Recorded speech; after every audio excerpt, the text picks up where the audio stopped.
రంగారెడ్డి జిల్లా కడ్తాల్ మహా పిరమిడ్లో పత్రిజీ ధ్యాన మహాయాగం జరుగుతోంది. ఇవాళ యోగా, వేద పఠనం, సంగీత నాద ధ్యానం కార్యక్రమాలకు భక్తులు భారీగా హాజరయ్యారు. యోగా నిపుణులు యోగాసనాలు, ప్రాణాయామం, ముద్రలు, చక్రాల గురించి అవగాహన కల్పించారు.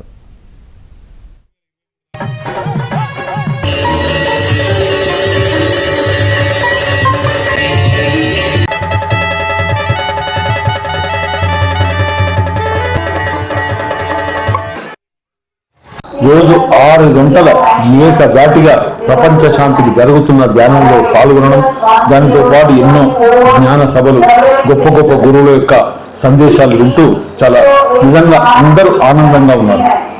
అన్ని ట్రస్ట్ వారు చేయవలసిందంతా చేశారు. అకామిడేషన్స్ దాదాపు 15-16 మందికి అకామిడేషన్స్, భోజనానికి ఏ ప్రాబ్లం ఉండదు. ఎంత మంది వచ్చినా భోజనాలు పెట్టడానికి ఇక్కడ పెద్ద ఇష్యూ